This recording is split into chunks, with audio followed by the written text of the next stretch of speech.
नेहमीची कोळंबीची भाजी खाऊन कंटाळा आला असेल ना, तर आजची ही रेसिपी नक्की करून पहा।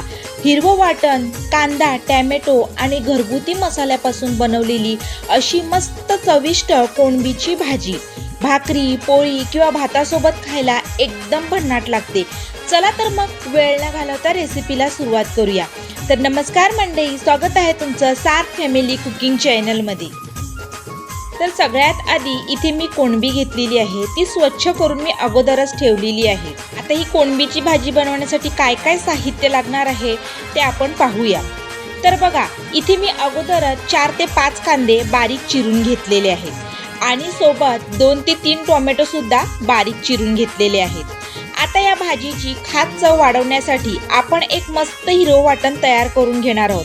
म्हणजे यासाठी मी इथे बघा वाटण अगोदरच तयार केलेलं आहे। कढीपत्ता, कोथिंबीर, आपल्या आवडीनुसार हिरव्या मिरच्या, आलं, लसूण घेऊन हे सगळं मस्त बारीक वाटण करून घेतलेलं आहे। हे हिरवं वाटणच आपल्या भाजीला छान सुगंध आणि चव देणार आहे। आता गॅसवर मी एक पॅन ठेवलेला आहे, त्यामध्ये 2 पळी तेल घातलेलं आहे। तेल चांगलं गरम झाल्यावरती बारीक चिरलेला कांदा घालते आणि कांदा छान गुलाबीसर होईपर्यंत परतून घेणार आहे। कांदा आपल्याला खूप लालसर करायचा नाही, फक्त छान गुलाबीसर झाला की पुरेसा आहे। इथे आपण कांदा व्यवस्थित परतून घेऊया।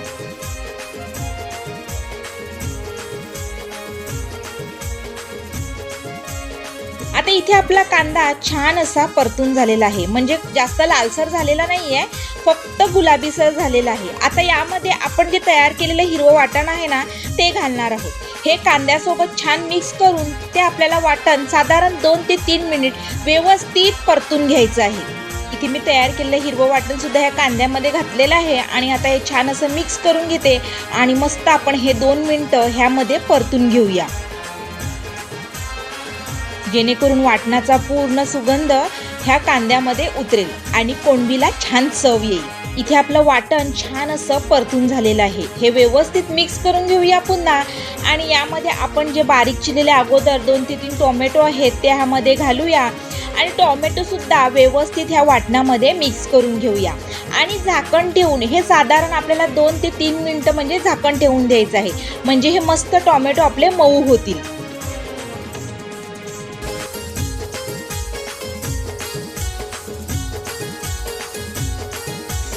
बघा, तुम्ही पाहू शकता आपले टोमॅटो छान असे मऊ झालेले आहेत। आता यामध्ये आपण आपले घरचेच बेसिक मसाले घालणार आहोत, म्हणजेच आपला आगरी मसाला, थोडीशी हळद, गरम मसाला आणि चवीपुरता मीठ घालणार आहोत आणि हे सगळे मसाले छान आपल्याला मिक्स करून घ्यायचे आहेत, म्हणजे मसाल्याचा स्वाद भाजीमध्ये मस्त एकजीव होईल।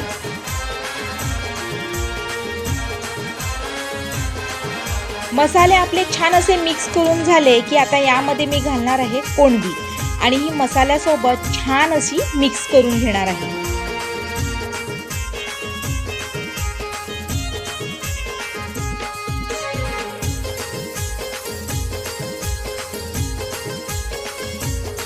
कोळंबी व्यवस्थित मसाल्यामध्ये मिक्स करून झाली की आता झाकण ठेवून मंद आचेवर साधारण 10 मिनिटं आपल्याला हे शिजवून घ्यायचं आहे। 10 मिनिटांनंतर यावरचं झाकण काढून भाजी एकदा पुन्हा आपल्याला व्यवस्थित मिक्स करून घ्यायची आहे आणि आता पुन्हा झाकण ठेवून साधारण 2 ते 3 मिनिटं चांगली वाफ काढून घ्यायची आहे।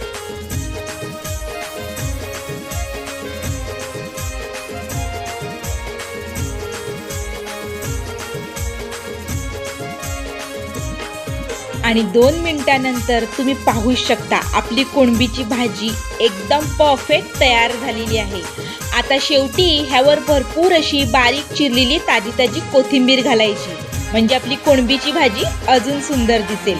आणि बघा, आपली हिरव्या वाटणातली मसालेदार कोळंबीची भाजी एकदम मस्त तयार झालेली आहे। ही भाजी तुम्ही गरमागरम भाकरी, पोळी किंवा वरण भातासोबतही सर्व करू शकता। चला तर मग, आजची जर रेसिपी आवडली असेल तर व्हिडिओला एक लाईक नक्की करा। सार्थ फॅमिली कुकिंग चॅनलला सबस्क्राईब करायला विसरू नका। हा व्हिडिओ तुमच्या मैत्रिणीसोबत नक्की शेअर करा आणि कमेंट करून नक्की सांगा का आजची रेसिपी तुम्हाला कशी वाटली। भेटूया पुन्हा अशाच एका सोप्या आणि चविष्ट रेसिपी सोबत। तोपर्यंत स्वस्त खा, मस्त रहा। धन्यवाद।